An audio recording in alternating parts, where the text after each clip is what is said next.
Assalamualaikum warahmatullahi wabarakatuh. Innal hamdalillah nahmaduhu wa nasta'inuhu wa nastaghfiruh wa na'udzu billahi min shururi anfusina wa min sayyiati a'malina. Man yahdihillahu fala mudhillalah wa man yudlil fala hadiyalah. Asyhadu an la ilaha illallah wahdahu la syarikalah wa asyhadu anna Muhammadan abduhu wa rasuluh, amma ba'du. Fa inna khairal kalami kalamullah wa khairal huda huda Muhammadin sallallahu alaihi wasallam. Wa syarrul umuri muhdatsatuha wa kullu muhdatsatin bid'ah wa kullu bid'atin dalalah wa kullu dalalatin finnar. Alhamdulillah, bersyukur pada Allah Subhanahu wa taala dengan nikmatnya kita masih lagi dapat hidup pada hari ini dengan kekuatan dan kemuliaan keagungannya. Dia memberikan kesempatan untuk kita hidup pada hari ini dan bertaubat dan beristighfar dan menambahkan siri amalan-amalan yang terbaik. Dan dia maha kaya daripada segala sesuatu. Dia tidak memerlukan manusia tetapi manusia yang memerlukannya. Dan Allah maha kuasa dan Allah maha pengasih dan Allah maha pengampun. Kita mengharapkan pengampunannya untuk menambahkan siri amalan kita, untuk membersihkan diri kita sewaktu kita bertemu dengannya nanti. Dan mudah-mudahan Allah ampunkan kita semua, Allah bersihkan kita semua. Amin ya rabbal alamin.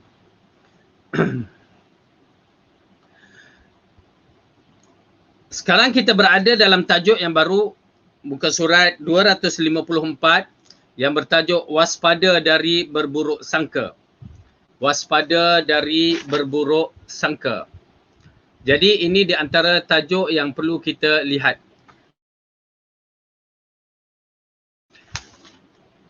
Baik.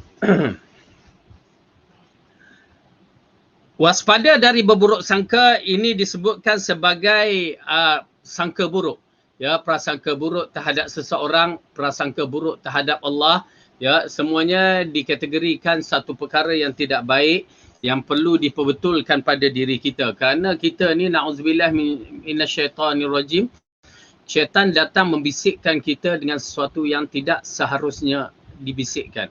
Kadang-kadang kemuncak bisikan-bisikan, okey, kategori-kategori bisikan ini terdapat dalam tubuh badan manusia. Ya, kategori-kategori bisikan yang datang kepada manusia ini berbagai-bagai. Pertama berkaitan dengan masalah akidah. Masalah akidah yang mana Rasulullah SAW ada menerangkan bagaimana syaitan itu membisik seseorang. Ya, mula-mula dia bisikkan dengan cara yang betul. Ya, itu pasal kita kena faham tentang konsep khutuwati syaitan. Wala tattabi'u khutuwati syaitan, kata Rasulullah, kata Allah dalam Quran, jangan kamu ikut, ya, perancangan syaitan. Kerana apa? Perancangan syaitan ini dia tidak terus kepada perbuatan-perbuatan yang jahat. Misalnya dia kata kita buat perkara zina misalnya. Ya, dia tidak terus kepada masalah zina. Tetapi dia akan buat step-step zina. Dia tahu zina itu haram. Dia tahu minum arak itu haram. Dia tidak akan terus go minum arak ataupun zina. Tetapi dia akan pergi dalam bentuk step-step tertentu. Yang ni step yang pertama, step yang kedua, mula-mula tak apa. Jangan, kamu ni warak. Ya, kamu ni pakai tudung, pakai kopiah, iltizam agama, tak usah. Ya, jangan rapat zina tu berbahaya. Amboi. Lepas tu dia kata, okey, kita ada gadget, buka WhatsApp ke, buka video ke, di situlah datangnya. Ya, buka semua. Akhirnya, ya, dia membawa kepada berkenalan ataupun berjumpa ataupun dan akhirnya memanglah bermula daripada kenalan, daripada pandangan mata. Ya, lepas tu dia mula step kedua berkenalan, step ketiga, ya, ingin bersama, nampak masya-Allah baiknya dan akhirnya berlakulah zina. Ya, begitu juga dengan step-step arak, dia tidak suruh minum arak. Tetapi dia akan datang benda-benda yang menarik. Ya, menarik dengan berbagai bentuk yang menyebabkan kesudahannya kita pun minum arak. Na'udzubillah min zalik. Itu di antara misal. Contoh bagaimana dia datang dalam step-step tertentu. Ya, itu pasal kita akan dengar orang berkata, aku bukan nak mengumpat tapi aku nak bagi tahu, ya, nak bagi suruh menasihatkan. Itu nak mengumpat lah tu. Ya, kalau dia tak nak mengumpat, dia akan merahsiakan, dia akan berusaha dengan cara yang baik, ya, tidak di khalayak ramai. Ya, oleh kerana itu tuan-tuan dan puan-puan menyaksikan, ya, politik-politik, ahli politik, tak kira Islam ke, tak Islam ke, kafir ke, semuanya berunsurkan na'udzubillah kejahatan. apabila membicarakan pribadi-pribadi Muslim di khalayak ramai, ya, nak mentegur pemerintah di khalayak ramai, itu semua perkara-perkara yang tidak baik sebenarnya. Okay, itu khutuwat syaitan. Dan akhirnya mula datang demonstrasi kerana tidak puas hati, mula bercakap di khalayak ramai, datang demonstrasi, kalau ditambahkan datang lagi provokasi dengan pergaduhan apa semua, dan akhirnya datang pembunuhan dan kemuncaknya kezaliman berlaku di kalangan manusia itu sendiri. Okay, itu khutuwat syaitan. Oleh kerana itu, tuan-tuan dan puan yang dirahmati oleh Allah, kita kena bendung perkara-perkara yang begini sebelum dia berselera ataupun dia menjangkiti perkara yang baik akan jadi tak baik pada ketika itu. Bila dia telah menjadikan sebagai satu orang kata satu jangkitan kepada orang lain, benda yang tak baik itu jadi jangkitan kepada orang lain. Yakni syaitan buat step-step sampai orang-orang yang tidak memahami perkara-perkara tersebut pun terlibat. Maka di situlah yang menakutkan kita. Dalam bab ini kita menyaksikan satu hadis Rasulullah sallallahu alaihi wasallam memberitahu dengan maksudnya, dengan terjemahannya, hadis yang sahih, yang mana Rasulullah mengatakan akan datang syaitan kepada kamu lalu membisikkan kamu tentang kejadian siapa jadikan langit? Allah. Siapa jadikan bumi? Allah. Siapa jadikan, ialah kalimah yang disebutkan semuanya cantik. Kejadian langit Allah, kejadian bumi Allah, kejadian gunung ganang Allah, manusia Allah, haiwan Allah. Semua Allah yang menjadikan. Dan akhirnya, last tu dia mengatakan, siapa jadi Allah? Nampak tak? Bagaimana dia bawa step-step tu dan akhirnya dalam kita, di dalam hati kita didatangkan was-was, siapa yang jadi Allah? Ya. Jadi dalam bab itulah yang kita kena berhati-hati. Kenapa? Kerana prasangka-prasangka buruk ini datang dalam bentuk-bentuk yang berbagai. Kalau dari akidah, begitu kedudukannya. Dia akan mula datang mempertikaikan agama, dia datang mempertikaikan hukum hakam agama, dia datang mempertikaikan hadis-hadis macam yang berlaku dengan seorang ustaz di Kelantan tu yang mula mempertikaikan hadis-hadis. Ya. Ini di antara fitnah, jahat. Syaitan membisikkannya. Kerana apa? Kerana dia menyangka dia menghafal hadis seperti ulama-ulama hadis menghafal hadis. Dia menyangka orang yang meriwayat sanad itu seperti mana dia meriwayat sanad, ya, yang sentiasa hadis palsu keluar, cerita-cerita karut keluar. Ya, na'udzubillah. Agama bukan akal, agama adalah dalil, fakta. Dan fakta mesti Quran dan sunnah. Ulama telah bersepakat, tidak ada khilaf dalam berpandukan kepada hadis-hadis sahih. Sama ada hadis tu mutawatir sudah tentu ataupun hadis ahad yang sahih. Tetapi berapa ramai di kalangan orang-orang yang tertipu kerana hawa nafsu mereka, kerana pembawaan bid'ah yang mereka bawa, ya, yang menyebabkan mereka ingin berpegang kepada hadis-hadis palsu. Na'udzubillah min zalik. Kita minta lindung kepada Allah. Tuan-tuan dan puan-puan, kita minta lindung kepada Allah. Inilah prasangka buruk yang berlaku terhadap agama. Terhadap agama kita, yang mana mereka bersangka tentang agama ini mula-mula baik, lepas tu kesudahannya tak baik. Kita menyaksikan bagaimana orang-orang yang bermula dengan jubah dan serban ditipu daya dengan jubah dan serban. Itu berlaku. Jadi prasangka-prasangka yang begini itu dalam bentuk agama. Bagaimana pula dalam bentuk selain daripada agama, prasangka yang kita ada selama ni. Ya, kita pun ada juga prasangka kita. Prasangka-prasangka, duk sangka orang tu, duk sangka orang ni. Hatta ya kadang-kadang si suami menyangka isteri dengan prasangka yang tak baik, dan begitu juga si isteri memberi prasangka yang tidak baik kepada suaminya. Okey? Jadi jangan begitu. Jom kita lihat hadis yang pertama, prasangka-prasangka. Itu pasal prasangka ini datang, kita minta lindung kepada Allah, minta lindung kepada Allah kerana bisikan-bisikan ini dia datang kadang-kadang dalam berbagai bentuk. Itu pasal kita utamakan sesama Muslim, prasangka baik itu adalah diutamakan. Prasangka baik itu diutamakan. Kerana apa? Kerana kadang-kadang kita tidak tahu hakikat zahir, ya, hakikat sebenarnya. Maka bila kita melakukan prasangka yang tak baik, maka dia akan jadi fitnah yang besar. Oleh kerana itu dalam surah Al-Hujurat, Allah berfirman, Ya ayyuhalladzina amanu idza ja'akum fasiqun binaba'in fatabayyanu. Ya, dalam ayat ini mengisyaratkan, wahai orang yang beriman, bila kamu didatangi oleh orang-orang fasik, maka fatabayyanu. Ya, fatabayyanu. Kerana apa? Antusibu qauman bijahalatin fatusbihu ala ma fa'altum nadimin. Ya, ditakuti bila kamu tidak menelitikan khabar-khabar tersebut, maka dia boleh mendatangkan fitnah yang amat besar yang menyebabkan, ya, setelah kamu lakukan atau membuat keputusan, kamu dalam keadaan menyesal kerana disebabkan salah faham ataupun tersalah sangka. Baik, jadi kita lihat balik ayat ini, hadis ini. Hadis yang ke-78 dari Abu Hurairah radhiyallahu anhu, Rasulullah sallallahu alaihi wasallam bersabda, iyyakum wadh-dhann fa inna dhanna akdzabul hadis. Maksud dia, waspadalah kalian terhadap prasangka, kerana prasangka itu sedusta-dusta perkataan. Ya, nampak tak? Maka kita diarahkan berhati-hati supaya kita tidak melakukan kesilapan dengan prasangka-prasangka yang tidak baik. Okey. Kandungan hadis ini, dalam hadis ini adalah peringatan dari prasangka yang buruk yang ditujukan terhadap seorang Muslim di mana secara lahiriah dia orang yang dapat dipercayai. Berprasangka buruk terhadap orang semacam ini tidak dibolehkan kerana termasuk kedustaan yang bertolak belakang dari kenyataan. Ya, ini di antara perkara yang penting yang perlu kita faham. Ya, tidak semudah itu untuk kita bermuamalah dengan manusia dengan prasangka-prasangka yang tidak sihat.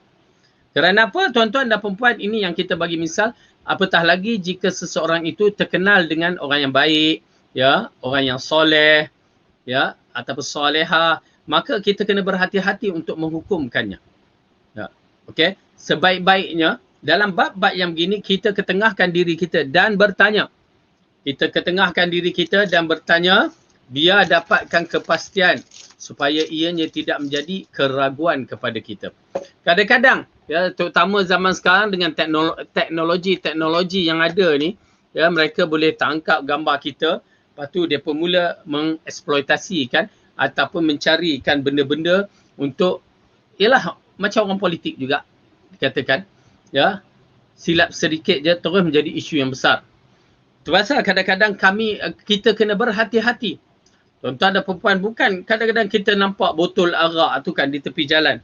Lalu kita ambil botol tersebut, nak buang dalam tong sampah. Sementara ambil tu kita bawa botol tu. Bayangkan kalau botol tu kena langgar, pecah ataupun orang terkijak, tergelincir apa semua, dia boleh mendatangkan risiko yang lebih besar. Jadi kita tolong angkat nak buang, tiba-tiba datang orang yang agak berdengki dengan kita tu terus tangkap gambar.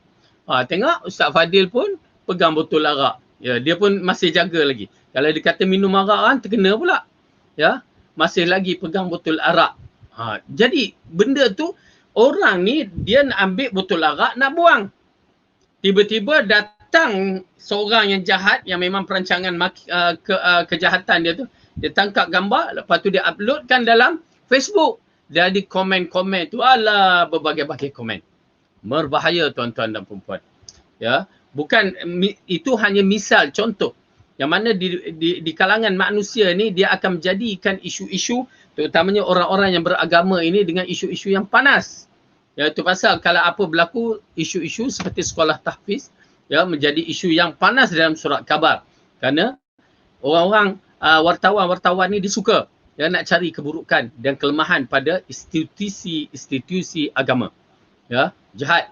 Cuma kita lah yang berhati-hati dalam nak mentafsirkan. Orang yang jahil memang tak tafsirkan, mereka ambil terus dah. Ya, tak banyak agam, ambil terus lalu dia hukumkan seseorang itu. Berbahaya. Itu pasal saya agak menarik waktu saya melakukan umrah tahun dululah, di zaman muda. Sekarang dah tua dah. Waktu saya pergi umrah bersama satu grup tu pergi ke Jordan dan singgah Laut Mati, yang dikatakan Laut Mati tu. Ya, orang semua bersiap-siap. Yalah, tapi kebanyakan saya bawa ni makcik-makcik, pakcik-pakcik dah tua belaka. Ya, tapi kita ni orang muda nak tahu pasal kita tengok laut mati ni kalau terjun je selam dia timbul balik kerana ketepuan, kepekatan garam tu. Jadi kita pun nak mandilah. Ya, dah bawa dah baju mandi waktu tu. Bila sampai di situ, pertama grup-grup ni, ya Allah, tempat-tempat yang mana Allah dah murka, tempat-tempat yang Allah telah turunkan azab. Seharusnya kita kena ada perasaan takut kepada Allah. Bukan pergi nak melepak semata-mata, tetapi nak mengetahui itu tidak mengapa dan mengambil iktibar tentang apa yang berlaku. Ya. Jadi, dalam bab itu, saya pun siap nak mandi. Tapi tengok-tengok ada puak-puak ni, ya, jenis muzik, melagu orang Arab ni, duduk sambil melagu daripada program mereka sendiri. Itu dah satu bab. Ya. Lepas tu bila kita nak mandi, kita tengok dalam laut tu, penyu-penyu itik-itik dari luar. Yang ni dari orang Arabnya, dari orang putihnya, banyak sangat. Bayangkan tuan-tuan dan perempuan, saya berfikir banyak, aku nak mandi ni tapi kenapa? Kalau banyak tu orang lelaki, kalau banyak tu orang lelaki, tak menjadi masalah. Tetapi sekarang banyaknya orang perempuan. Jadi itik-itik ni, ya, berenang sana, berenang sini. Jadi kita fikir, kalaulah aku mandi, waktu tu saya terfikir, kalaulah saya mandi, tiba-tiba datang seorang tangkap gambar. Prap kata, di belakang saya ada itik, ya, Amerika ke itik Lebanon ke, ya, agak-agak apa berlaku? Apa akan berlaku kalau dia bertangkap? Ustaz Fadil bermandi dengan itik-itik daripada Lebanon ni, ya, pakai simple aja orang tu. Agak-agak apa yang berlaku? Fitnah akan berlaku pada ketika itu. Jadi oleh kerana itu saya tutup. Saya kalau apa perkara yang boleh mendatangkan syubhah kepada manusia, kalau mampu saya tutup, saya tutup. Tak apalah, kita tak mandi pun tak apalah, asalkan jangan fitnah itu berlaku. Ya, jangan fitnah itu berlaku. Tempat-tempat yang dikatakan tempat ditimpa oleh satu kaum yang diseksa oleh Allah, mereka boleh pula, ya, berenang mandi dekat situ dengan pakaian yang tidak terjaga. Yalah, orang barat kan bikini begitu saja. Dan yang paling menakutkan juga, tempat-tempat yang begitu seharusnya tempat yang perlu ditakuti, disedihkan. Maksudnya dalam keadaan menangis, rasa insaf kita pergi. Ya. Bukan dalam keadaan bergelak, bergendang, berdangdut, ya. Inilah masalahnya. Tapi alhamdulillah ala kulli hal kita cuba menjaga. Ya, oleh kerana itu para ustaz, bukan para ustaz aja, setiap muslim dia kena jaga supaya tidak terjebak dalam masalah fitnah ini. Ya, prasangka manusia ni akan berlaku. Terutamanya ahli agama kena jaga elok-elok supaya dia tidak terjebak dalam fitnah-fitnah yang begini. Baik.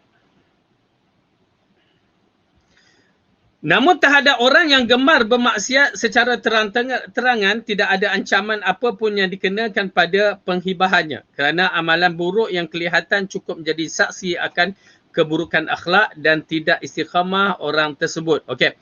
Dalam bab ini kita kena berhati-hati, ya, kalau berlaku kepada orang-orang yang kita anggap baik. Ada pun orang ni dah biasa dengan maksiat ataupun dia menonjolkan, ya, dia tonjolkan diri dia dengan maksiat, maka di sana kita boleh membicarakan, berprasangka, berhati-hati. Cuma pada beberapa perkara kita kategorikan, di antaranya bab agama satu, di antaranya bab muamalat, di antaranya muamalat dengan masyarakat, ya, adalah beberapa perkara yang mana prasangka yang baik kena ada juga. Di antara prasangka-prasangka seperti kita tengok orang sekarang ni, isu orang yang menyamar sebagai lembaga hasil dalam negeri, orang yang menyamar, itu semua yang boleh mendatangkan fitnah yang besar. Bukan fitnah pada diri, bahkan boleh menyebabkan fitnah pada agama sendiri. Ya, kenapa? Kerana dia boleh datang membawa satu benda keburukan dengan membunuh, dengan merampas dan perkara-perkara yang tidak diingini. Oleh kerana itu, dalam bab-bab yang begitu terpaksa juga kita berhati-hati. Terpaksa kita berprasangka supaya untuk menyelamatkan diri kita. Kenapa? Kerana disebabkan fitnah telah tersebar. Maksudnya ramai orang-orang yang terkena dalam fitnah-fitnah yang tidak baik ini. Maka lebih baik kita berhati-hati supaya kata orang, ya, jangan pisang berbuah dua kali. Ya, cukuplah orang lain kena, jangan kita yang kena. Belajar daripada kesilapan orang yang lain. Baik. Kemudian menjaga hak jalanan. Ini di antara bab yang amat penting, tuan-tuan dan perempuan. Kalau kita dah buka kelas nanti, kita ni nak parking tepi-tepi jalan tu ada tempat-tempat yang kena diparkingkan. Ya, ada tempat-tempat no parking, tak boleh parking. Jadi ini di antara hak-hak jalanan. Kita melihat ianya nampak simple, tetapi sebenarnya ia termasuk dalam bidang yang disebutkan muamalah manusia, yang mana ada pahala, ada dosa. Nama aja jalan, ya, banyak kebaikannya, boleh membawa kepada syurga, tetapi ia juga boleh membawa kepada neraka. Ya, membawa ke syurga berdalilkan hadis seorang lelaki itu yang mana Rasulullah mengatakan, aku melihat dia bersenang-lenang di dalam syurga. Disebabkan apa? Hanya mengangkat kayu yang terhalang jalan untuk orang muslimin. Ya, dengan arti kata lain, dia mengangkat ataupun mengubah kayu yang terhalang ataupun benda yang mengganggu orang muslim. Jadi tuan-tuan dan perempuan, di situ kita dah bahaskan pada pelajaran yang lepas beberapa perkara berkaitan dengan hak-hak jalan. Ya. Hak-hak jalan, traffic light tu apa hukum dia? Ya, traffic light tu apa hukum dia? Bumper, horn, ya, no parking, parking untuk orang yang cacat, apa hukumnya? Ada hukumnya dalam pemerintahan Islam. Kerana kita tak mempelajari dalam bab-bab ini pemerintahan, fiqh pemerintahan, ya, di bawah pemerintahan kita sebagai rakyat, maka kita main lalu je, redah je. Maka di sana berlakulah dosa-dosa yang tidak seharusnya kita dapat, ya, tetapi kita dapat secara tak langsung. Maka di sini kita lihat menjaga hak jalan. Dari Abu Sa'id Al-Khudri radhiyallahu anhu, dia berkata, hadis yang ke-79 dari Abu Sa'id Al-Khudri radhiyallahu anhu, dia berkata, qala Rasulullah sallallahu alaihi wasallam, wa iyyakum wal julusa ala turuqat. Qalu ya Rasulullah, ma lana buddun min al majalisina natahaddatsu fiha. Qala fa amma idza abaitum fa'atu at-tariqa haqqahu. Qalu wa ma haqqahu? Qala ghaddul basar wa kaffal adha wa ruddus salam wal amru bil ma'ruf wan nahyu 'anil munkar. Okay. Rasulullah sallallahu alaihi wasallam bersabda, hindarilah oleh kalian duduk-duduk di tepi jalan. Ya, ini di antara zaman sekarang wallahu alam tak nampak dah. Ya, zaman dulu masih ada lagi. Ya, zaman tahun 70-an, 80-an masih kita nampak lagi. Tetapi era-era zaman anak-anak muda sekarang, wallahu alam, mungkin disebab kita tak berjalan, jadi tak nampak lah. Namun di sini kita saksikan kenapa dia terjadinya duduk mereka di tepi jalan. Okey. Kita lihat ya. Rasulullah kata, hindarilah oleh kalian duduk di tepi jalan. Maka para sahabat berkata, ya Rasulullah, kami tidak ada pilihan lain kecuali tempat ini. Yakni mereka jadikan di jalanan ini tempat mereka berkumpul, yakni bertemu. Ya, dulu masalahnya tak ada kedai teh tarik, tak ada kafe, tak ada kedai-kedai, ya, berbagai kedai yang mana boleh kita bertemu sambil minum teh tarik, tak ada. Jadi pertemuan mereka di tepi jalan itu, maka mereka akan bersembang. Okey. Jadi mereka bagi pandangan ini kepada Rasulullah sallallahu alaihi wasallam. Lalu, wahai Rasulullah, kami tidak ada pilihan lain kecuali tempat ini. Ya, kami tak ada pilihan lain. Maka di tepi jalanlah kami akan bertemu. Maka baginda bersabda, okey, jika kalian enggan untuk meninggalkannya, jika kamu tak nak, ya, terpaksa, maka berikanlah haknya, hak jalan itu. Ya. Lalu mereka bertanya, apa hak jalan ni? Ya, apa hak jalan ni? Okey, di sini baginda menjawab, menundukkan pandangan. Ya, menundukkan pandangan. Jangan dibuat orang perempuan lalu, Masya Allah mata kita, ya, ataupun tak kiralah orang perempuan ke lelaki lalu, ya, bagi kaum lelaki dan kaum perempuan dengan mengumpat mencelanya, ya, tak boleh. Kena jaga pandangan kita. Tunduk. Bagi kaum lelaki, kalau perempuan jalan, tunduklah. Kita tunduk. Kita berbicara hal kita. Kemudian, menjawab salam. Kalau orang bagi salam, kita kena jawab. Tak kira siapa saja. Ataupun kalau kita nak bagi salam pun tak menjadi masalah. Kemudian, mengajak kepada kebaikan jika ianya diperlukan. Yang keempat, mencegah dari kemungkaran. Ya, kita mampukah menegurnya. Baik, di sini kita akan bahaskan satu persatu berkaitan dengan persoalan ini.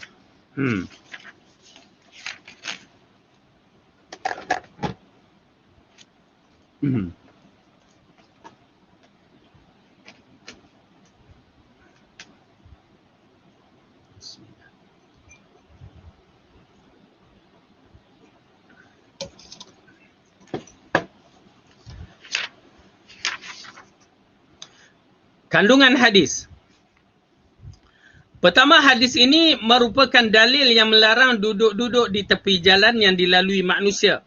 Kerana hal ini boleh menyebabkan pelaku mengetahui keadaan yang lewat yang berlaku. Misalnya menyaksikan aurat wanita yang berulang-alik di hadapan para lelaki. Jika mereka hendak bercengkerama, sebaiknya dilakukan di dalam rumah, di tempat tertutup, di taman-taman yang tidak ada percampuran antara wanita dan lelaki asing. Okey, dengan arti kata lain, dalam bab ini pertama sekali ialah berkaitan dengan menjaga pandangan disebabkan kerana apa? Kadang-kadang berbagai-bagai orang yang lalu. Dan kita di zaman kita ni, apatah lagi di tempat kita ni, orang-orang yang lalu ni, di kalangan orang yang tidak menjaga aurat, yakni dari sudut pakaian mereka yang kita lihat tidak selesa. Okey.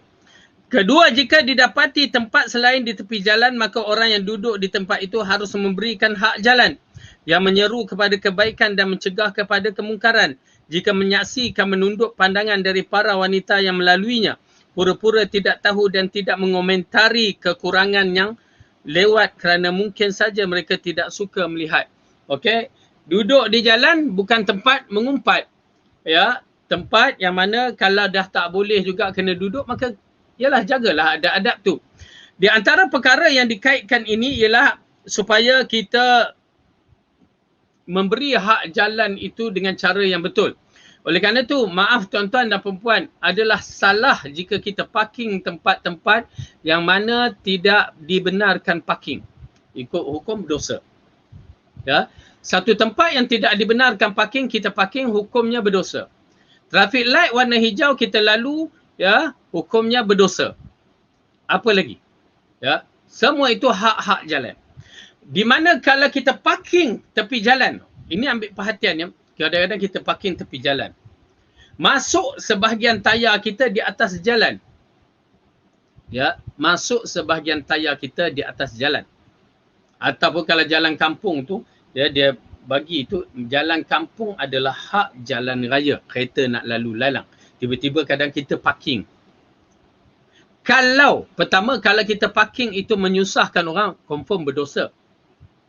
Ya. Parking pula dekat rumah kita tu hak akulah, salah. Sebenarnya itu hak jalan. Okey. Kedua, kalau kita parking orang terlanggar, orang tak bersalah.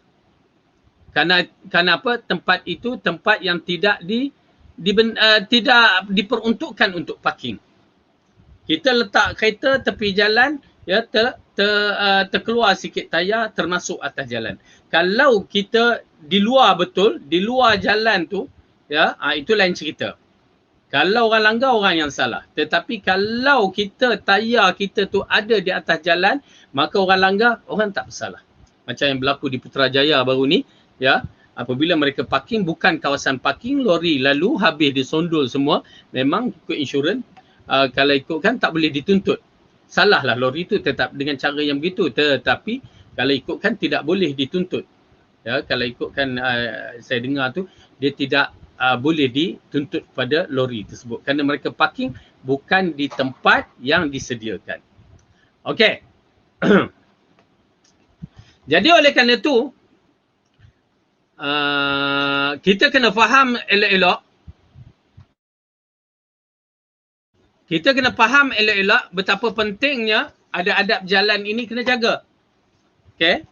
Kalau orang lalu tempat kita parking yang tak betul, maka kena kereta kita yang bersalah, bukan orang tu. Dan kita tak berhak untuk menuntut. Dan jangan cakap kereta bercala ke, tercabut tayar ke, tercabut side mirror ke, tak payah cerita. Kerana itu adalah salah kita. Ini di antara hukum hakam yang mana terdapat di dalam masalah jalan. Ketiga, mereka juga diwajibkan menjawab salam kerana memulai salam itu disunnahkan bagi orang yang lalu kepada yang sedang duduk, dan menjawab salam itu hukumnya wajib. Okey. Jadi hukum wajib bagi kita untuk menjawab salam kalau orang bagi salam. Ya, jangan kita duduk di sebelah kereta besar tak nak menjawab salam pula. Ya, kerana kesombongan kita dalam bab itu. Nauzubillah, tuan-tuan dan puan-puan, jangan disebabkan benda-benda itu mendatangkan kibr, sifat takabur kita, sifat sombong. Takkan berjaya ya di depan Allah nanti. Ya, di depan Allah nanti kita tunjuklah kereta kita yang tak ada apa-apa tu, walaupun Porsche ke Ferrari ke apa ke, ya, takkan berjaya di sisi Allah. Kenapa? Allah itu maha kaya lagi maha agung. Kita orang bagi salam pula tu, sedangkan Rasulullah dah ajar, jawablah salam, tetapi kita masih lagi dengan kehidupan sombong kita, maka ianya tidak akan mendatangkan kebaikan. Keempat, Al-Qadhi Iyad berkata di dalam hadis ini terkandung dalil bahawa larangan duduk di tepi jalan itu hukumnya makruh dan tidak sampai diharamkan. Ya, Qadhi Iyad mengatakan larangan duduk di tepi jalan adalah makruh, bukan haram, tetapi makruh ini adalah tercela. Perbuatan makruh ini adalah tercela. Ya, kerana jika para sahabat memahami bahawa larangan dari Nabi itu bersifat haram, tentu mereka akan segera meninggalkannya dan tidak perlu bertanya kepada baginda. Okey. Kalau mereka tahu benda tu haram, mereka dah tak tanya dah. Tetapi mereka cuba mendapatkan kelonggaran, ya, kelonggaran supaya dapat mereka menjalinkan ukhuwah Islamiah di tepi jalan. Maka Rasulullah membenarkan dengan syarat ikut peraturan yang ditetapkan. Okey. Kelima, ini dapat diketahui dari alasan yang mereka sampaikan kepada Rasulullah saat beliau melarang, iaitu kerana sempitnya rumah-rumah mereka yang di dalamnya ada para wanita. Jadi mereka berkumpul di dalam rumah tertentu, para wanita terpaksa menyingkir. Lalu mereka lebih memilih bercengkerama atau bersembang di tepi jalan. Wallahu alam. Demikian yang diuraikan oleh Ibnu Abi Jamrah. Okey. Lalu mereka bagi penafsiran ini, kenapa mereka memilih tepi jalan? Disebabkan kalau nak bawa balik rumah mereka ni kecil. Ya, kita tahu rumah Rasulullah sallallahu alaihi wasallam pun kecil. Ya, tuan-tuan dan puan-puan, besar mana rumah Rasulullah? Ya, besar bilik kita. Ya, bilik kita ni pun dianggap besar. Subhanallah. Rasulullah boleh baring, itu pun dalam bilik kita menyaksikan waktu Rasulullah baring apa berlaku. Ya, Aisyah, Rasulullah waktu solat dalam biliknya, bila dia sujud je terkena kaki Aisyah. Aisyah angkat, lepas tu dia, yalah, kita tahu bagaimana waktu Rasulullah bertahajud di dalam rumahnya. Ruang tamunya, cuba tengok, cuba buka YouTube, cuba tengok. YouTube, cuba buka internet, kita tengok bagaimana bentuk rumah Rasulullah. Kubur Rasulullah itulah. Ya, tuan-tuan dan puan-puan, Sayyidul Anbiya, Sayyidul Mursalin, ketua manusia, ketua para nabi yang mempunyai tinggi makamnya di sisi Ar-Rahman, Maqamul Mahmudah, makam yang terpuji, tapi rumahnya lebih kecil daripada rumah kita. Rumah kita lagi besar, bilik kita lagi besar daripada bilik Nabi sallallahu alaihi wasallam. Subhanallah, ya. Inilah Rasulullah sallallahu alaihi wasallam, contoh yang agung. Keenam, ada banyak hal yang dituntut dan orang yang duduk di tepi-tepi jalan, di antaranya menunjukkan jalan bagi yang kebingungan, memberikan bantuan kepada yang memerlukan, menolong yang dizalimi dan membawa barang bawaan. Inilah tanda, inilah perkara yang perlu kita lihat, bahawa fungsi jalan ini terlalu besar, terlalu banyak bantu amal ma'ruf dengan menolong, dengan membaiki. Itu pasal bila hukum orang naik, orang berada di atas jalan, mat motor ni, orang jalan elok-elok, dia pakai menerap di atas motor. Berdosa. Budak-budak naik basikal daripada 2 tayar jadi 1 tayar. ya, angkat pacak berdosa. Motor pacak berdosa. Kereta tak ada pacak, ya. Jadi kereta bawa melebihi yang ditetapkan, tuan-tuan dan puan, berdosa juga. Aduh, ustaz pun kadang-kadang terlepas juga, ya. Jadi ini semua perkara-perkara yang mana ianya boleh mendatangkan dosa-dosa ataupun mendatangkan pahala-pahala. Ya, kalau kita ikut jalan dengan betul-betul, maka ia akan mendapat pahala. Tetapi jika kita melakukan dengan melakukan dengan cara yang tak betul, maka ianya akan bawa kepada perkara yang lebih banyak dosanya.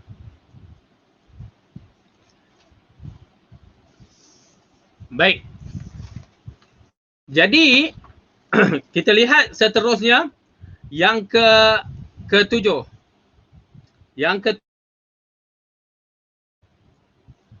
Di antara hikmah-hikmah dan larangan ini ada dikhawatirkan munculnya fitnah sehingga hak-hak Allah dan kaum muslimin dilanggar. Jika mereka bersedia duduk di rumah saja, nescaya yang dikhawatirnya tidak akan terjadi. Ini di antara juga perkara yang perlu dilihat kerana dia boleh mendatangkan fitnah yang lebih besar. Kalau sampai ya fitnah yang berlaku kepada manusia yang duduk di tepi jalan sampai aksiden, sampai yang kita lihat ya di mana di Johor yang mati berapa orang budak yang naik basikal duduk di tepi jalan tu, ya, kereta terbabas apa semua, itu di antara perkara yang tidak mampu untuk kita menyalahkan orang yang memandu kereta. Ya, kadang-kadang bala terjadi begitu ya disebabkan kelalaian kita juga. Maka waktu itu lebih baik kita duduk di rumah-rumah ataupun berjumpalah di tempat-tempat yang sesuai, kedai-kedai. Turun kedai-kedai berhati-hati juga. Macam kedai-kedai tepi jalan tu kan. Kadang-kadang boleh mendatangkan risiko juga. Risiko dari sudut, terbabasnya kereta akhirnya membunuh manusia. Baik, ini di antara hak-hak jalan. Jadi secara kasar hak-hak jalan kita dah nampak ya. Jangan parking pada tempat yang tak boleh parking. Lepas tu jangan potong lampu merah. Lepas tu kalau kita parking ya di kawasan jalan raya yang bukan tempat parking, ya, maka itu salah kita. Kalau berlaku apa-apa, ya, adalah salah kita. Wallahu a'lam.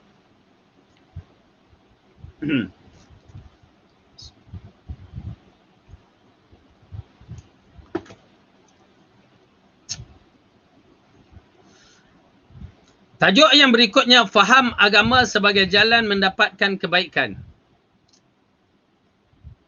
Kefahaman agama sebagai jalan untuk mendapatkan kebaikan. Okey.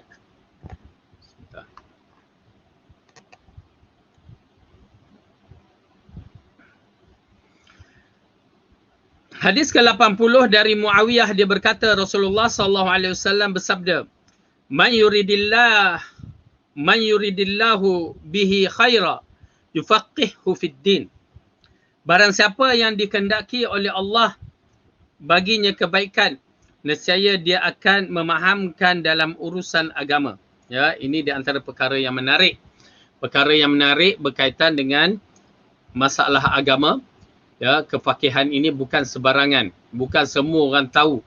Ya, ini bukan bab fiqh, tetapi kefahaman dalam agama.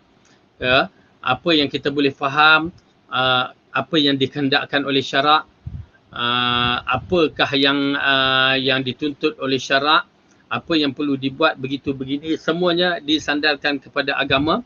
Maka setengah orang mampu untuk membicaranya kerana Allah telah berikan kefahaman kepadanya. Dan ada orang yang tak mampu untuk bicaranya. Namun kita melihat ahli ilmu ya terbahagi dalam beberapa kategori pun mempunyai taraf yang berbeza-beza.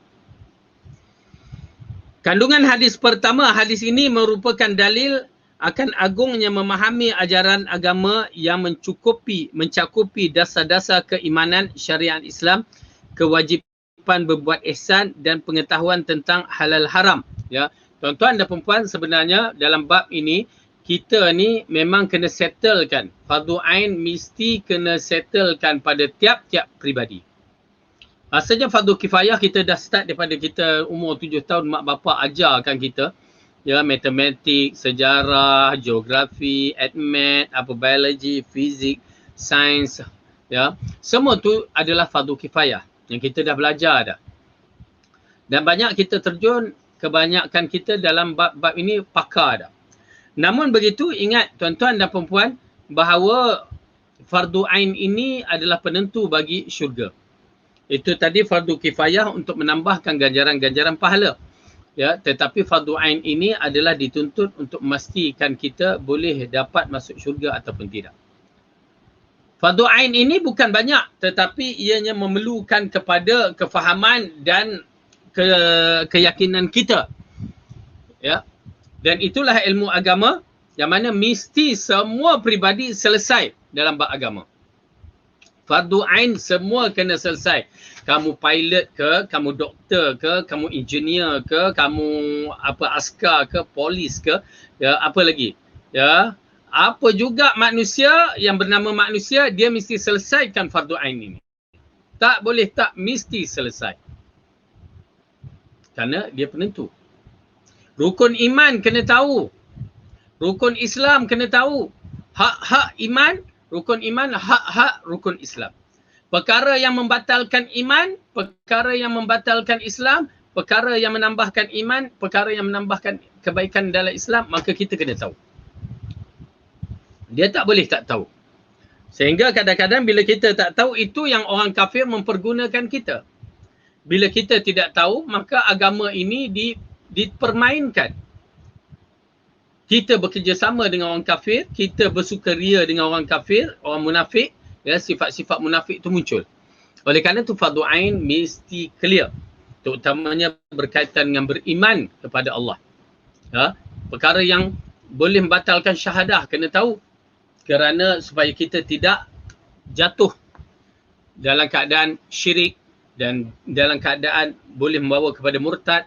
Ya, perkara ini kena jaga elok-elok. Baik. Kandungan hadis.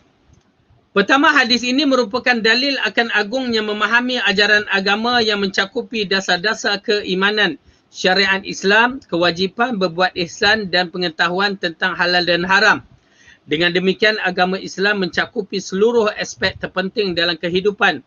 Tak kala Jibril bertanya tentang berbagai persoalan kepada Nabi, lalu dijawab oleh baginda dengan demikian.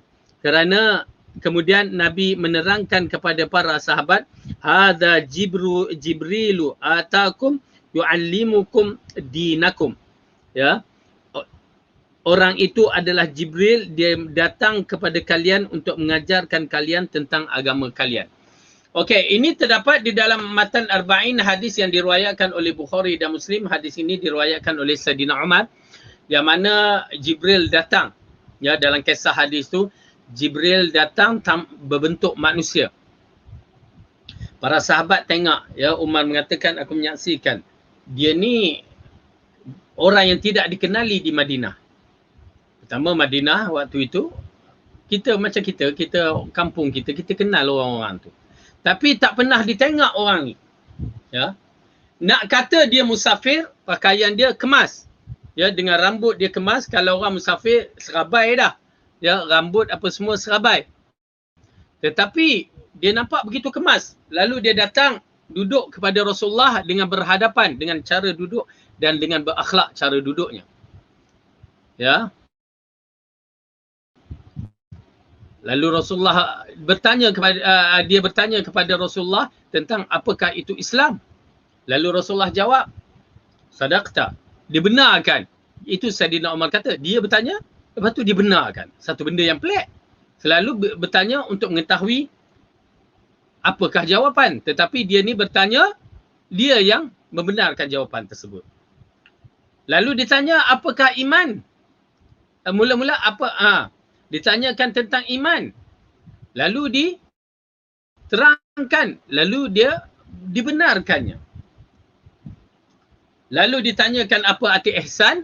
Lalu baginda menjawab, ya, anta abudallaha ka'annaka tarahu fa illam takun tarahu fa innahu yaraka.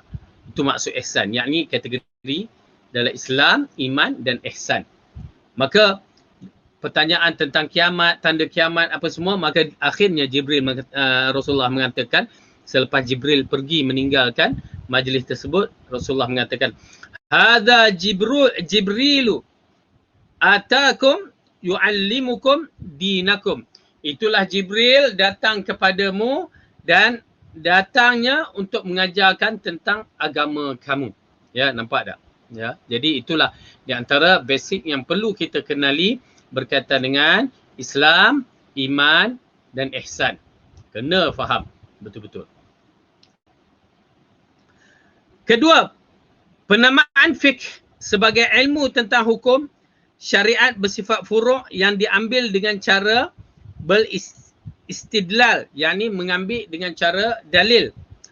Dari dalil rinci hanyalah istilah baru belaka yang dibuat oleh para ulama fiqh kebelakangan ini. Pada asalnya, ia mencakupi seluruh sendi agama, baik yang berkaitan dengan dasar keimanan, pengetahuan tentang hukum dan syariat Islam.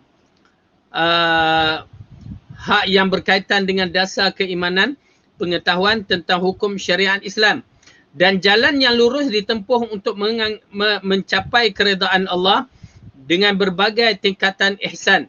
Jadi siapa yang dikehendaki oleh Allah bagi kebaikan, maka Allah Ta'ala menjadikan faham terhadap seluruh persoalan agama dan memberi taufik sehingga dia mampu beramal dengan apa yang dia faham ini.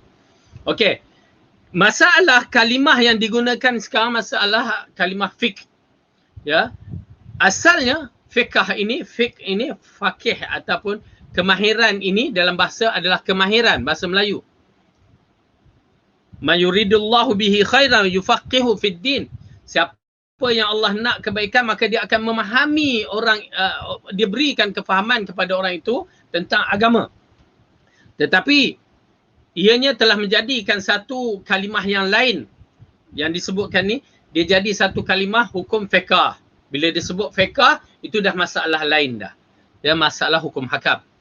Namun begitu asalnya bila sebut fiqh ialah kemahiran dalam beragama. Tak kira masalah akidah, masalah fiqh, masalah manhaj, ya, ataupun masalah akhlak. Maka itu dia. Jadi di sini difahamkan kalimah fiqh ini ialah memahami agama dengan baik. Ketiga, hadis ini dapat difaham dengan sebaliknya bahawa barang siapa yang berpaling dari ilmu-ilmu agama dan tidak ambil pusing terhadapnya, maka dia termasuk orang yang tidak dikehendaki mendapat kebaikan oleh Allah. Isyaratnya semacam ini pada hadis yang diriwayatkan oleh Abu Ya'la. Okey.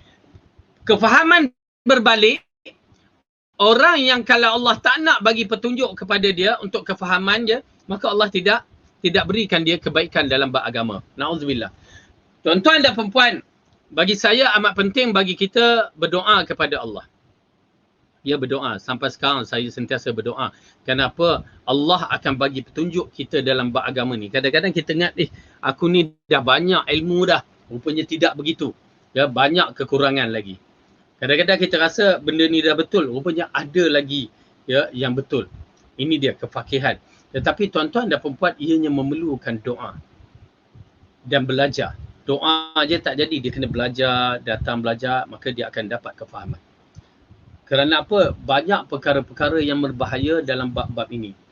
Ya, misalan kita dalam keadaan masyarakat yang berbagai-bagai ni, baru ni saya dapat dipanggil, ya, di call oleh kawan-kawan tanya apa hukum ustaz, ya, terhadap berkaitan dengan dalil doa ahli bid'ah tidak taubat ahli bid'ah tidak diterima oleh Allah, ataupun doa mereka itu taubatlah tidak diterima oleh Allah. Kenapa? Adakah kita boleh menghukum seseorang itu ahli bid'ah secara direct? Itu satu bab. Ya. Adakah orang awam ni pun dikategorikan ahli bid'ah, kan? Jadi persoalan itu amat ketat, amat berbahaya kalau kita mengambil kefahaman yang terus begitu. Ya. Kerana tuan-tuan dan perempuan, kejahilan kadang-kadang mereka itu memang mereka buat bid'ah dalam keadaan kejahilan mereka. Dan ada benda-benda yang kena berhati-hati yang menyebabkan kita tidak boleh mengeluarkan perkataan yang mana boleh menyebabkan satu perkara kita menghukum secara mutlak kepada pribadi yang asalnya jahil. Terus kita menghukum secara mutlak dia ni ahli bid'ah yang sesat. Kita boleh terangkan, okey, maklumat-maklumat yang disampaikan itu memang tak betul. Maklumat yang disampaikan ahli bid'ah itu sesat. Okey, tak betul. Tapi adakah mereka ini iltizam mereka terhadap itu diambil kira? Jika mereka mempertahan pun diambil kira. Jika mereka mengikut, itu dah jadi satu perkara yang agak lain. Ya, saya teringat dalam bacaan saya terhadap fitnah takfir, yang mana ulama-ulama Mu'tazilah pada zaman Imam Ahmad, mereka mengkafirkan Imam Ahli Sunnah ni. Ya, Imam Ahmad dikafirkan. Bahkan kita tahu Imam Ahmad dipenjarakan. Tetapi apabila sampai hari kemenangan, Imam Ahmad dibebaskan dan diangkat sebagai imam yang besar. Waktu itu ulama-ulama Mu'tazilah ditahan dan mereka diminta kerajaan meminta Imam Ahmad memberi fatwa terhadap kedudukan mereka. Kerana mereka dah mengkafirkan Imam Ahmad. Ya, bahkan dipenjara, dipukul dalam penjara. Kalau kita lah keluar, kali ini siap korang. Ya, aku dah menang, ya, aku akan balas balik. Kamu dulu kafirkan aku. Ya. Korang ni lagi. Bab kalau kita ikutkan kaedah golongan Mu'tazilah dengan yang berkaitan dengan Al-Quran itu makhluk, memang mereka jatuh kafir. Tetapi apa Imam Ahmad jawab? Satu kalimah yang cantik yang perlu kita teliti. Ya. Lalu Imam Ahmad mengatakan, apabila ditanya adakah mereka ini kafir ya Imam? Lalu Imam mengatakan, jika aku mengatakan seperti mana kamu semua mengatakan, kepada ulama Mu'tazilah, ya, jika aku mengatakan seperti mana kamu mengatakan, maka aku kafir. Tu dia. Kerana apa? Kerana bagi Imam Ahmad jelas benda itu, ya, kalau dia yang ada ilmu berbicara, maka kafir. Ya, meletakkan Allah bersifat makhluk, ya, menafikan sifat Allah yang maha tinggi. Tetapi disebabkan kamu semua yang mengatakan, ya, subhanallah Imam Ahmad, ya, subhanallah, disebabkan kamu semua yang mengatakan ini, lalu aku tidak mengkafirkan kamu semua. Tetapi kerana apa? Kerana aku menganggap kamu jahil. Subhanallah, tuan-tuan dan perempuan, ya, begitu teliti. Oleh kerana itu, dalam bab-bab ini, biar ahli ilmu yang membicarakan. Okey, secara terperinci mereka akan terang, tapi urusan mereka kita kena berhati-hati. Ya, ahli bid'ah tetap ahli bid'ah, yang melafazkan perkara bid'ah tetap jelas. Okey. Cuma nak mengkafirkan tidak boleh. Ya, mengkafirkan tidak boleh. Ya.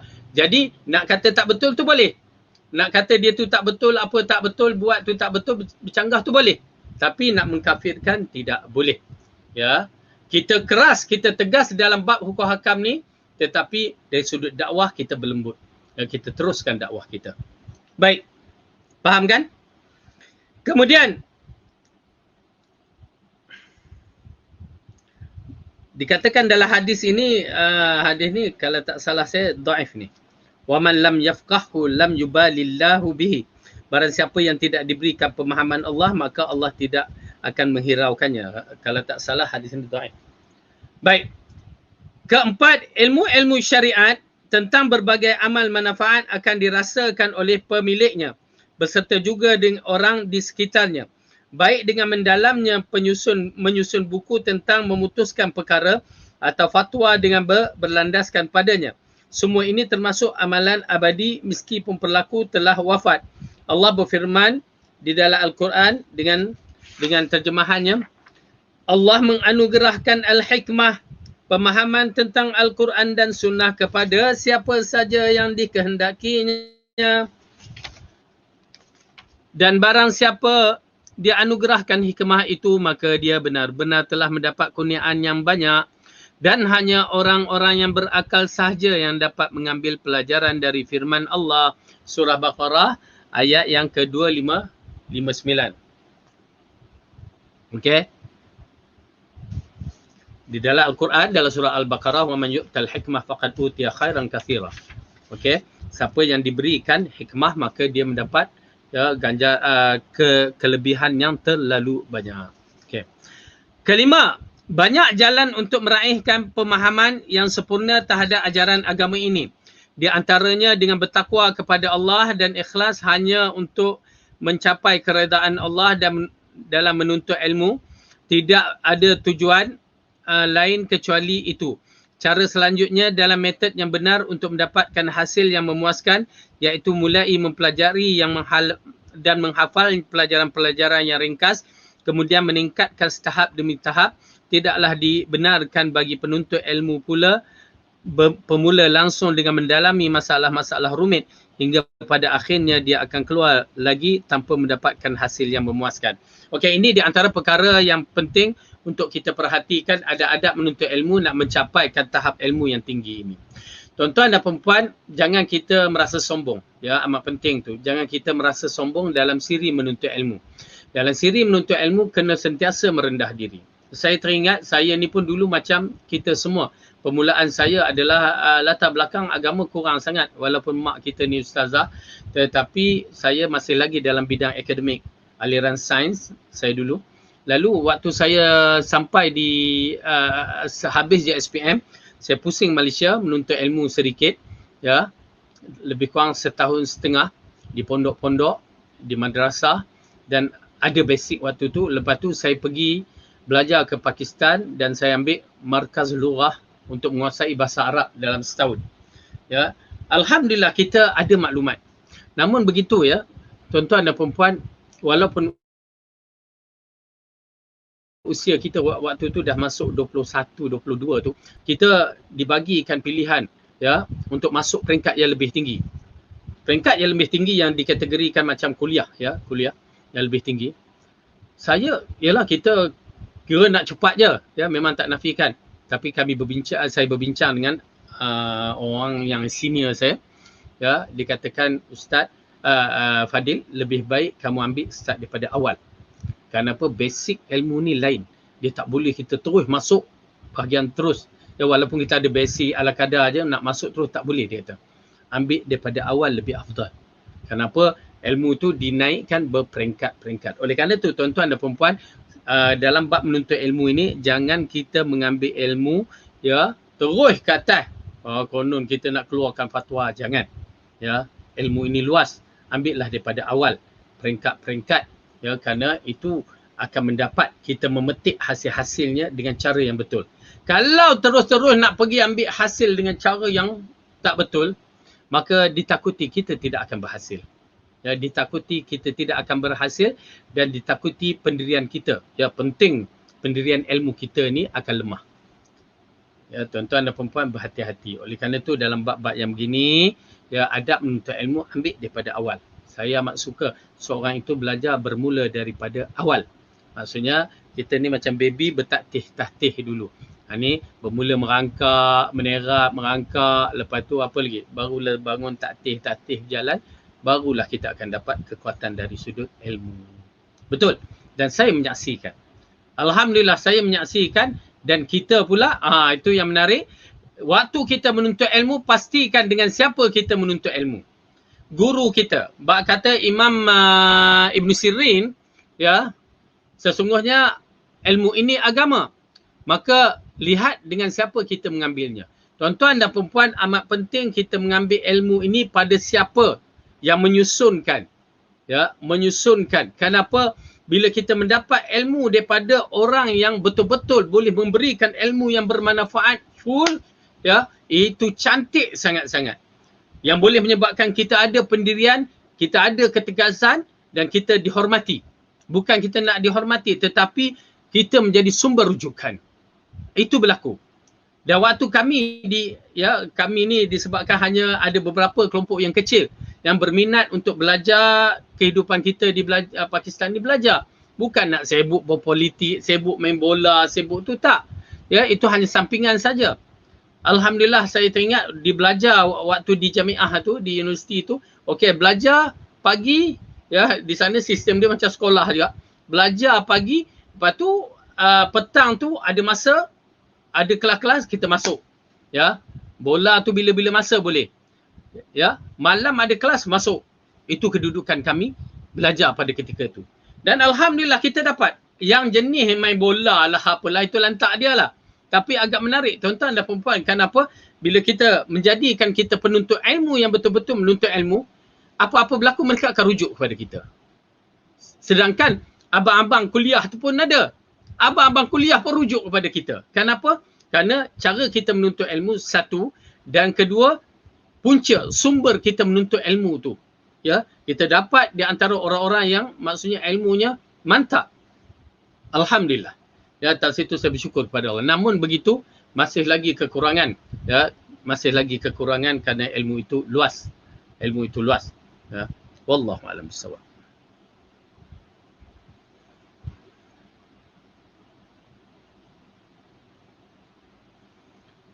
Bab yang berikutnya.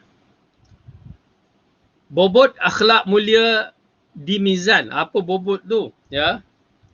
Akhlak mulia yang berat pada timbangan. Ya. Berat akhlak mulia di mizan, yakni timbangan di mizan. Okey, ibu-ibu, bapa-bapa, ataupun tuan-tuan dan perempuan. Pertama, dalam bab ini kita beramal adalah untuk mendapatkan syurga, dan tidak mampu seorang itu masuk syurga melainkan amalan solehnya ada. Dengan rahmat Allah, amalan solehnya ada, paling kurang dia berat daripada dosa. Bila berat ke dosa tu, berat daripada dosa tu, alhamdulillah. Ya. Dan kita pula kena tahu di antara amalan-amalan yang mana boleh memberatkan timbangan dengan mudah. Itu di antara perkara yang penting. Ibu-ibu, kita kena, tuan-tuan dan perempuan, kita kena belajar bagaimana kita nak memiliki amalan-amalan soleh ni supaya dia memberatkan timbangan. Kadang-kadang kita tidak tahu amalan mana yang memberatkan timbangan. Itulah masalah kita. Bila kita tidak tahu, maka kita tak tahu bagaimana nak menambahkan amalan-amalan soleh. Jadi merugikan diri kita. Maka hari ini kita melihat beberapa perkara yang boleh memberatkan timbangan amalan kita. Ya, kita lihat dalam bab ni hadis ke-61. Hadis yang ke-61 dari Abu Darda radhiyallahu anhu, Rasulullah sallallahu alaihi wasallam bersabda, "Ma min syai'in fil mizani athqala min husni khuluq." Tidak ada sesuatu pun yang lebih berat di dalam mizan, yakni timbangan, selain daripada akhlak yang mulia. Ya. Nampak tak? Hadis ni jelas kepada kita di antara perkara yang boleh memberatkan timbangan ialah akhlak yang mulia. Baik. Maka kandungan hadis pertama, budi pekerti atau akhlak yang baik merupakan gambaran baiknya batin seseorang. Ya. Akhlak yang mulia itu lambang daripada hati kita. Akhlak yang mulia lambang daripada jiwa kita. Oleh kerana tu, kita menyaksikan orang bukan sekadar tengok tu, oh baiknya dia tu. Tak. Ya. Kita sentiasa maintain melihat perbuatan dia sehingga kan musafir dia pun diambil kira. Oleh kerana itu orang yang mempunyai akhlak yang baik dia maintain. Sama ada dia di tempat bermukim ataupun dia musafir. Dia maintain. Itu pasal kalau nak kenal sahabat adalah di waktu safar. Ya, tak kira lah suami ke isteri, nak kenal antara satu lain waktu safar. Macam mana perangai suami dia, bagaimana perangai isteri dia.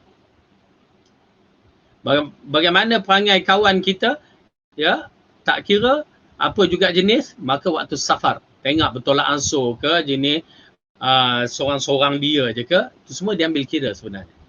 Jadi akhlak yang mulia ini muncul daripada hati yang mulia. Dan akhlak yang mulia ini muncul dari perkataan yang mulia. Ini berdalilkan ayat Al-Quran dalam surah Al-Ahzab. Allah berfirman, a'udzubillahi minasyaitonirrajim. Ya ayyuhalladzina amanu taqullaha wa qulu qawlan sadida yuslih lakum a'malakum wa yaghfir lakum dzunubakum. Wahai orang-orang yang beriman, takutlah kamu kepada Allah dan katalah perkataan yang baik-baik. Maka bila perkataan yang baik-baik itu berlaku, maka Allah akan mengislahkan kamu dan mengampunkan dosa-dosa kamu. Yakni mengislahkan, memperbaikikan diri kamu dan juga menghapuskan dosa-dosa kamu. Nampak tak? Oleh kerana itu ucapan perkataan yang baik itu amat penting. Amat penting. Kenapa? Itu menggambarkan akhlaknya baik. Okey. Baik. Pada hakikatnya manusia itu satu. Kesatuan antara jasad dan jiwa. Jasad dapat diketahui dengan mata kepala, namun jiwa hanya dapat diketahui dengan penglihatan jiwa pula. Setiap bahagian dan keduanya mempunyai gambaran dan bentuknya sendiri-sendiri. Kadang baik dan kadang buruk.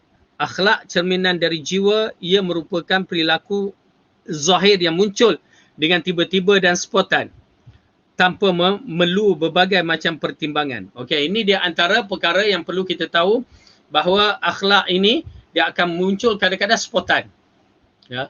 Orang tu cover macam mana pun dia akan terkeluar kalau dia tu tidak baik. Itu memang menjadi fitrah. Kenapa? Akhlak yang baik dan tak baik itu akan keluar sewaktu spontan. Ya. Dan kita minta Allah baiki akhlak kita. Kadang-kadang kita pun jenis tersilap juga. Ya, kadang-kadang. Apatah lagi isu-isu kemarahan-kemarahan yang boleh mendatangkan marah, dia akan datang. Ya, benda-benda yang tidak baik. Okey.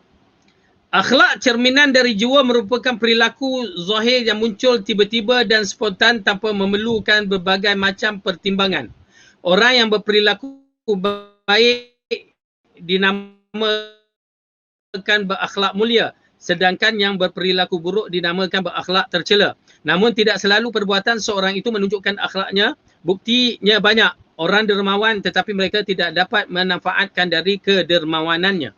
Ya, tidak semua ya orang yang nampak baik tetapi ianya baik. Sebab kata orang dia nampak di luar secara zahir dia seorang dermawan apa, tetapi kadang-kadang kita lihat dia ada masalah-masalah tertentu.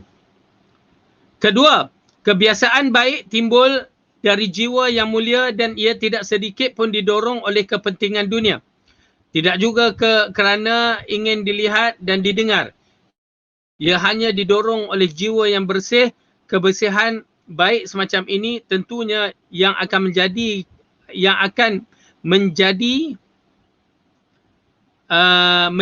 amal paling berat dan timbangan pada hari kiamat. Okey. Jadi dalam bab ini dia mengatakan amalan-amalan yang betul keluar daripada jiwa dia, bukan direka-reka.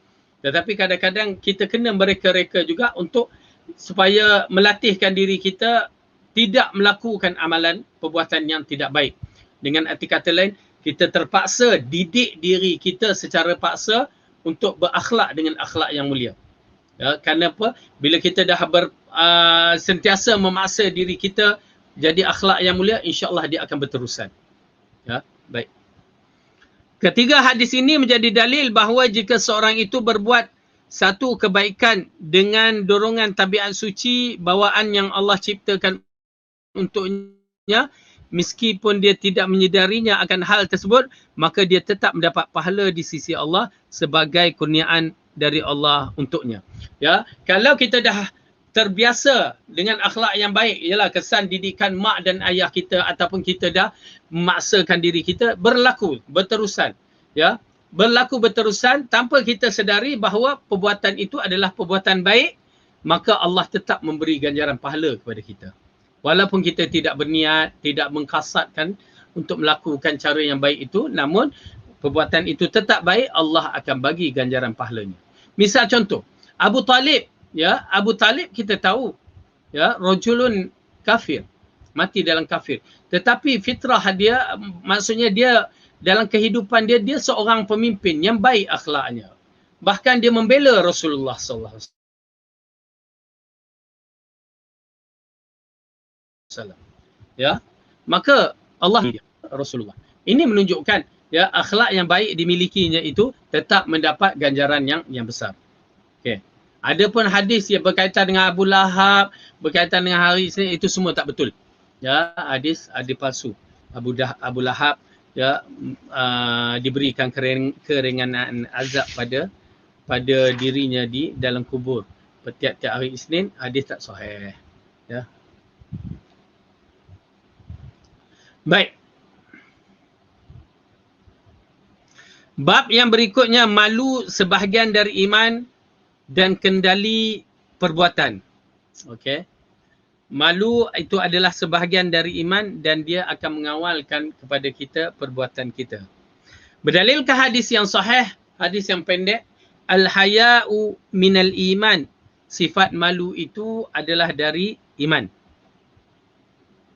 Berarti iman 70 cabang tu sifat malu salah satu daripada. Dan sifat yang paling rendah iman itu mengangkat perkara yang membahaya di jalanan. Diangkat, ditolak ke tepi. Itu pun pahala, Masya Allah, Tabarakallah. Ya, tuan-tuan dan perempuan, ya, kita kena faham elok-elok. Ya, amalan soleh kalau Allah nak bagi, memang kita tidak tahu dilayannya. Hanya Allah yang mengetahui. Bayangkan solat sunat. Ya, solat sunat, 2 rakaat fajar. 2 rakaat fajar, sunat, lebih baik daripada dunia seisinya. Tuan-tuan dan perempuan boleh bayang kehebatan apa yang ada di dunia ini. Dikalahkan dengan solat sunat fajar. Bagaimana pula dengan solat fardu yang kita lakukan? Solat fardu subuh. Ya, sudah tentu lagi dahsyat. Dahsyat. Tuan-tuan dan perempuan, kalau kita menyaksikan perbandingan yang Allah bagikan begitu dahsyat, kenapa kita tidak berusaha untuk maintainkan? Solat sunat qabliyah subuh lebih baik daripada dunia seisinya. Subhanallah. Kalimah subhanallah, kalimah alhamdulillah lebih baik daripada matahari terbit. Ui, lagi dahsyat. Nampak tak? Dan kalimah yang disebutkan oleh Rasulullah, kalimatani khafifatani ala lisan, saqilatani fil mizan, habibatani indar rahman. 2 kalimah yang ringan pada lidah, berat pada timbangan. Tuan-tuan dan perempuan, timbangan. Yang kalau letak dunia, alam semesta ini di dalam timbangan masih lagi ada kekosongan. Lalu Allah Rasulullah kata kalimatani, 2 kalimah yang ringan pada lidah, berat pada timbangan dan disukai oleh Ar-Rahman. Ya, subhanallahi wa bihamdi, subhanallahil azim. Terus berat. Tuan-tuan dan perempuan cakap je macam tu, subhanallahi wa bihamdi, subhanallahil azim, terus berat. Masya-Allah. Kalimah alhamdulillah separuh timbangan. Alhamdulillah. Ya, kadang-kadang kita sebut alhamdulillah, sebut saja-saja macam tu je. Separuh timbangan. Bayangkan jika ianya menjadi zikir harian kita. Zikir solat dah tentu. Jadi ini di antara perkara yang perlu kita tahu bagaimana Allah nak bagi kita. Allah nak bagi 2 rakaat je lah, simple je 2 rakaat. Tu dia, dunia seisinya. Alhamdulillah, bersyukur kepada Allah bagi mereka yang dah mula lama dahulu. Yang mula lama dahulu lakukan solat qabliyah zuhur, qabliyah subuh, ya. Doa Allah istiqamahkan kita. Itu belum lagi qabliyah wa ba'diyah zuhur, qabliyah asar, qabliyah maghrib wa ba'diyah maghrib wa ba'diyah maghrib ay isya. Ya. Apa ganjaran pahala? Terlalu banyak. Solat duha. Macam saat lagi, siapa yang tak solat lagi, solatlah duha. 2 rakaat je. Kalau nak buat 4 lagi cantik. Nak buat sampai 8. Kerana duha ada 8. Bayangkan 4 rakaat duha, 4 rakaat qabliyah zuhur. Maka Allah benakan baginya satu mahligai di dalam syurga. Nak buat susah, nak bagi infak masjid susah. Ya, kerana memerlukan keuangan nak bina masjid. Tetapi kita buatlah cara yang begitu. Baca qul huwallah 10 kali, ya, maka dibinakan baginya satu mahligai di dalam syurga. Tuan-tuan dan perempuan kena peka perkara ini. Ya, kena alertkan sentiasa, kena alertkan sentiasa supaya tahu kita ni beramal dengan amalan-amalan yang mana ganjaran terlalu besar. Dahsyat. Itu pasal macam saya cari tadi buku tak jumpa. Buku yang saya karang tu, ya, sebaik-baiknya tuan-tuan dan perempuan kalau ada simpan. Ya, baca. Apa dia? Buku yang berkaitan dengan khazanah, meraihkan khazanah syurga. Tak ada pula kat saya ni. Ya. Meraihkan khazanah syurga. Kerana kita tahu, oh, amalan ni untuk ni, amalan ni untuk dapatkan ni, amalan ni untuk dapat begini. Penting sama sekali. Ya. Supaya kita tahu, oh aku amalan ni ya berpeluang untuk memiliki apa di dalam syurga. Kalau amalan yang begini berpeluang ya untuk memakai pakaian syurga. Pakaian mahkota syurga. Rasanya tuan-tuan dan puan masih lagi tidak mengetahui ya kelebihan Al-Quran. Kita ajar anak kita Al-Quran ya yang menyebabkan kita mampu pakai mahkota ataupun tiara syurga. Itu kita tak perasan. Oleh kerana itu saya cadangkanlah mana buku tu ya. Supaya kita cuba beramal dengan amalan-amalan yang kita ketahui kelebihannya supaya kita membekali tanaman-tanaman syurga. Ya, perkataan la haula wala quwata illa billah tu apa? Allah walhamdulillah wala ilaha illallah wallahu boleh memberikan syurga yang besar. Baik. Al-haya'u minal iman, kita telah membicarakan malu adalah akhlak yang mendorong untuk menjauhi perbuatan buruk serta yang mencegah mengurangi dalam memenuhi kewajipan yang menjadikan hak orang lain. Meskipun malu merupakan sifat bawaan, namun ia tetap perlu untuk dibiasakan dan dilatih agar menjadi sempurna. Okey. Jadi sifat malu ni kadang-kadang ya adalah bawaan. Orang tu setengah tu malu tapi kita kena maintainkan. Jangan sampai langsung tak ada perasaan malu. Bila tak ada perasaan malu itu ya Rasulullah kata if'al ma syi'tum. Jika tak ada malu buatlah apa saja. Ya, maka dia buat tu memang tak dalam keadaan tak ada malu langsung. Oleh kerana itu Islam dibina di atas akhlak yang mulia di antara sifat malu. Ya, sehingga kan dalam hadis rasanya kita dah belajar Rasulullah malu, sifatnya malu Rasulullah sallallahu alaihi wasallam ini seperti anak dara zaman dulu ya. Anak dara sekarang dah kurang sikit. Anak dara yang berada di dalam biliknya. Anak dara yang ada dalam biliknya. Maksudnya sifat pemalu orang dahulu, anak-anak dara ni memang ada sifat pemalu. Dan Rasulullah lebih kurang begitu sifat pemalunya. Subhanallah ya. Macam mana? Anak sekarang dah susah nak dapat pemalu. Ya. Disebabkan itulah berkawan, disebabkan alat-alat yang gadget yang ada ni menyebabkan perasaan malu tu tak ada. Kalau kita nak tengok sifat malu itu pasal Rasulullah sallallahu alaihi wasallam mengatakan ya, anak dara bila ditanya tentang perkahwinan, dia setuju. Macam mana dia setuju? Kalau anak dara tu dia menjerit, "Oh, aku boleh kahwin." Tak. Bila orang tanya, "Kamu nak kahwin?" Dia tak berani nak menjawab. Malu dia. Ya, dia nak kahwin tapi dia malu. Malu sukutuha, kata Rasulullah, sukutuha redha. Tu dia sifat pemalu. Ya, sukutuha redha. Pemalunya wanita-wanita di zaman Rasulullah dan anak-anak para nabi. Ya. Kalau zaman sekarang tanya, "Kamu nak kahwin?" tu dia meloncat dengan siapa, dengan siapa. Siap keluar dah Facebook. Ya, baru je cerita nak kahwin dah siap keluar. Ya. Silat-silat kamu nak kahwin dengan si fulan, dah ada atas motor si fulan. Tetapi sifat malu yang sebenar itulah dia. Wanita-wanita anak dara bila ditanya kamu nak kahwin, dia tersipu-sipu, dia menyorok lari bawah bantai ke, bawah katil ke, bawah periuk tudung belanga ke, dia menyorok muka dia, malu. Dia merah muka dia. Tetapi kalau mak janda lain. Kalau tanya, kamu nak kahwin? Malah aku dah serik. Itu mak janda. Ya, dia akan jawab. Kamu nak kahwin? Nanti aku fikir dulu. Itu mak janda. Itu pasal bila anak dara redha dia setuju adalah dia senyap. Ya, dia malu. Kalau dia tak setuju dia kata tak nak. Dia kata tak nak. Tetapi kalau dia nak tu dia akan senyap. Jangan tanya lagi. Dia tengok senyap tu, itu setujulah tu. Ya. Tapi mak janda kalau dia senyap kena fikir. Kita yang kena fikir 2 kali. Kenapa? Dia ni nak ke tak nak? Ya, dia ni nak ke tak nak? Rupanya dia pun tengah mikir. Kalau dia tak nak, kadang-kadang dia jelaskan. Tak nak lah. Kalau dia nak, dia jelaskan juga. Okey, boleh. Macam tu. Senang pula. Ya. Itu bezanya. Kenapa? Sifat malu anak dara ni yang belum diusik ni, dia lain. sifat malu janda ni dia lain. Okey? Tak adalah malu sangat janda ni. Misalan contoh. Okey.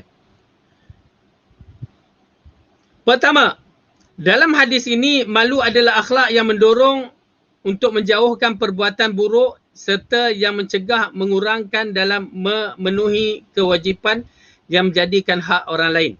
Meskipun malu merupakan sifat bawaan, namun ia tetap perlu untuk dibiasakan dan latih agar menjadi sempurna.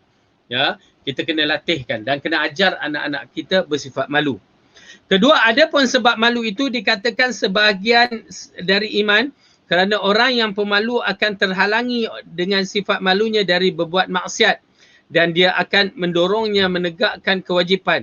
Demikian juga pengaruh keimanan kepada Allah jika telah memenuhi kalbu seorang hamba, ia akan menghalangnya dari berbuat maksiat dan mendorongnya menegak kewajipan. Kerana itulah malu menepati posisi iman ditinjau dan pengaruh dan kesannya. Okey. Jadi kalau orang yang malu ni dia nak buat maksiat ni dia berfikir banyak kali. Ya. Apatah lagi jika maksiat itu berkaitan lelaki dengan perempuan. Dia ada perasaan malu dia. Ya, itu pasal kahwin anak dara dengan kahwin mak janda memang berbeza. Okey. Orang-orang yang malu bila nak buat maksiat, terutamanya para ustaz ya ataupun orang-orang yang ada agama ni, bila dia nak buat maksiat dia akan berfikir panjang. Ya. Itu bagusnya. Kenapa? Kalau aku buat ni orang, dia fikir orang kata. Tak kisahlah. Kenapa? Dengan cara berfikir begitu dia akan mendatangkan perasaan malu. Nanti orang kata, maka dia tinggalkan. Itu dia. Dia takut orang cemoh dia, orang cela dia, maka dia tak nak. Maka itu tidak mengapa. Dari sudut perkara-perkara yang begini. Tapi kalau dia nak buat amalan soleh, ya, amalan sunnah, takut orang cela, orang kutuk, itu tak boleh. Ya, itu tak bagus. Malulah nanti orang kata, oi kuatnya dah jadi ustazah ke, dah jadi ustaz ke, ya, amalan begitu begini, dia jadi malu tu, itu tak boleh. Okey, itu tak boleh. Bahkan dituntut untuk kita teruskan istiqamah. Begitu juga bagi penuntut ilmu. Bagi orang yang nak mengetahui hukum hakam, ya, yang Rasulullah memuji di kalangan wanita-wanita, di kalangan Ansar yang berani untuk bertanya dalam soal-soal yang perempuan punya persoalan, ya, perempuan punya persoalan. Ada benda yang mana kita ni kalau ditanya rasa malu nak menjawab. Dan kalau kita nak bertanya pun ada perasaan malu. Tetapi wanita Ansar ni dia bertanya satu hukum tu kepada Rasulullah dengan ucapan daripada surah Al-Ahzab, innallaha la yastahi minal haq. Okey, sesungguhnya Allah tidak ada malu pada kebenaran. Lalu dimulakan soalan dia. Ya, masya-Allah. Dia nak tanya satu benda yang berkaitan dengan rahsia wanita, tapi kepada Rasulullah lelaki, maka dia mulakan kalimah tu untuk cover perasaan malu tu nak bertanya hukum hakam. Maka itu tak apa. Ya. Maka begitu juga dalam bab-bab yang begini, ya, dalam hukum hakam sebaik-baiknya, ya, kita jangan malu bertanya. Ya, termasuk dalam bab-bab apa juga bab agama, kita kena bertanya supaya untuk mendapat ilmu. Baik. Ketiga, malu tidak pantas dijadikan alasan menghalangi seorang itu menuntut ilmu dan bertanya tentang hal-hal yang seharusnya ditanya. Malu yang menyebabkan enggan untuk mengingkari kemungkaran bukanlah malu yang disyariatkan dan bukan pula bahagian dari iman. Namun malu jenis ini merupakan kehinaan dan kerenahan yang tercela yang di mana penyandangnya sama sekali tidak pantas dipuji. Malu untuk menuntut ilmu, malu untuk mendapatkan ilmu, tapi yang lain masya-Allah tak malu. Ya, malu untuk bertanya hukum hakam, malu untuk menjadi orang yang baik, ya, tapi yang lain-lain tak malu, maka itu salah. Ya, maka dalam bab ini mencegah kemungkaran, menuntut ilmu, jangan ada perasaan malu untuk menuntut ilmu dan meneruskan amalan kita. Begitu juga dengan amalan sunnah kita lakukan ini. Jangan ada perasaan malu. Biarlah orang kata berbagai-bagai pun, itu dah memang fitrah. Ya, dalam perjuangan Islam, fitnah akan berlaku. Orang akan menghukum kita dengan berbagai-bagai. Tetapi, kita jangan malu dalam menyampaikan sunnah. Kadang-kadang kita rasa malu. Ya, dah orang kata macam tu, orang tuduh berbagai-bagai, akhirnya kita pun mengalah. Ya, kerana apa? Malu. Nak angkat tangan, ya, cara Rasulullah pun malu, nak solat cara Rasulullah pun malu, nak pakai pakaian cara Ummul Mukminin pun malu. Itu salah. Ya, itu salah sangat-sangat. Maka perasaan itu kena dibuangkan. Keempat, malu ada yang berupa naluri dan ada juga diupayakan. Al-Qurtubi berkata pada diri Nabi telah berkumpul keduanya. Ya. Sifat malu dari diri ada. Sifat malu yang kita latihkan pun ada. Dan Rasulullah memiliki kedua-duanya. Sifat malu sifat malu yang dikurniakan oleh Allah start daripada kecil, termasuk didikan mak ayah kita tu, itu adalah sifat yang terbaik. Alhamdulillah, ya. Alhamdulillah. Mak ibu masing-masing dia akan mengajar anaknya bersifat malu, beradab, yakni sifat akhlak, ya. Bersyukur kepada tuan-tuan dan puan jika kita ni dibesarkan dalam keadaan berakhlak. Dan sifat-sifat malu ataupun sifat-sifat akhlak-akhlak yang kita paksa diri kita pun ada juga. Maka oleh kerana itu, sifat-sifat yang begitu kena kita jaga dan kita bersyukur kepada Allah yang telah memberikan kita sifat-sifat yang baik ini. Mudah-mudahan sifat-sifat ini dihiasi untuk diri kita dan dihiasi untuk anak-anak kita. Ya, jadi tuan-tuan dan puan-puan, di antara cara menyelesaikan masalah-masalah akhlak adalah paksakan diri kita dalam beberapa perkara yang kita tetapkan. Itu yang pertama. Kenapa? Ianya datang daripada iman. Iman kita memaksa kita untuk mengikut akhlak Rasulullah. Yang kedua adalah dengan cara, apa dia? Dengan cara berkatalah perkataan yang baik-baik. Bila kita bercakap tu, cakap baik-baik. Kalau tersilap, astaghfirullahaladzim. Jadi kita minta Allah ampunkan dosa kita. Kenapa? Berdalilkan ayat surah Al-Ahzab. Ya ayyuhalladzina amanu taqullaha wa qulu qawlan sadida. Wahai orang yang beriman, takutlah kamu kepada Allah dan katakanlah kata yang baik-baik. Maka Allah akan yaghfir lakum dzunub qulu qawlan sadida yuslih lakum a'malakum, maka Allah akan perbaiki akhlak kita, wa yaghfir lakum dzunubakum, dan diampunkan dosa-dosa kita. Wallahu alam bisawab.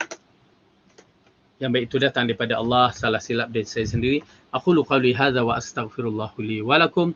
Wassalamualaikum warahmatullahi wabarakatuh. Subhanakallahumma